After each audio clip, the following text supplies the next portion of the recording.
ভালোবাসা ভালোবাসে শুধু যে তাকে, ভালোবাসা ভালোবাসায় বেঁধে যে রাখে। যে যাই বলেন কথাটা কিন্তু সত্যিই চমৎকার।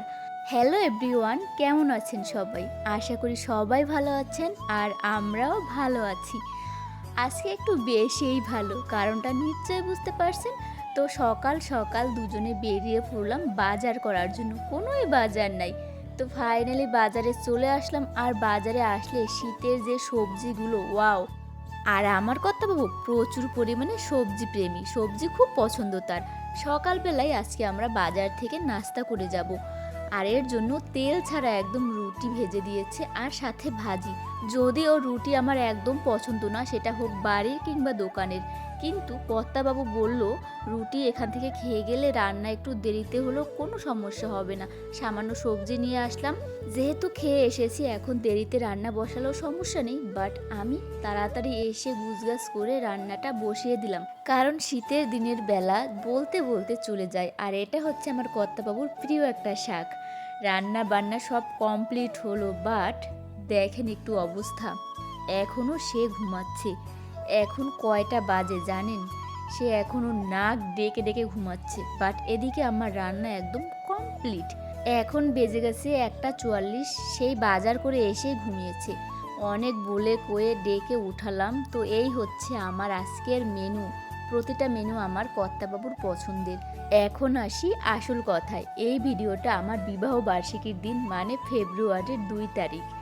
তো আমাদের প্ল্যানটা একদম ঘুরে গেছে। আমরা অন্য কিছু প্ল্যান করেছিলাম, বাট সেটা হয়নি। আমরা ভেবেছিলাম সকালে একটু কিছু খাওয়া দাওয়া করে এরপর আমরা দূরে কোথাও ঘুরতে যাব, কিন্তু বিশ্বাস করেন আমার শরীরটা একদম ভালো লাগতেছিল না। তাই কর্তাবাবুকে বললাম আমরা দূরে কোথাও যাব না, বাড়িতে বসেই তোমার প্রিয় খাবার রান্না করে দিব। আর হ্যাঁ, প্রিয় খাবার বলতে যে মাছ মাংস তা নয়, সে অনেক শাক সবজি পছন্দ করে। বাই দ্য ওয়ে, এই ঘড়িটি আমার কর্তাবাবু আমাকে দিয়েছে, বাট আমি যে পরিমাণে স্বাস্থ্যমন্ত্রী, আমার ঘড়িও পাওয়া যায়। আর কর্তাবাবুকে এই টি শার্ট, জিন্সের প্যান্ট আর ওই জুতাটা আমি দিয়েছিলাম। কেমন হয়েছে অবশ্যই জানাবেন।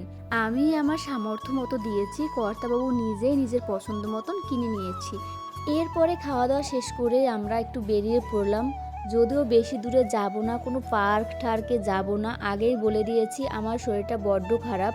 চলো কোথাও কোনো একটা মন্দিরে যাই। তো ফাইনালি আমরা একটা মন্দিরের উদ্দেশ্যে রওনা দিয়ে মন্দিরেই চলে আসলাম। হ্যাঁ, আমরা কোথায় এসেছি অনেকে হয়তোবা চিনেছেন, যারা না চিনেছেন তাদের জন্য বলছি। এসেছি মহামানব গণেশ পাগলের বাড়ি। আর মন্দিরের গেটের সামনে আসার সাথে সাথেই 2টা কুকুর কর্তাবাবুর পিছু ছাড়ছেই না।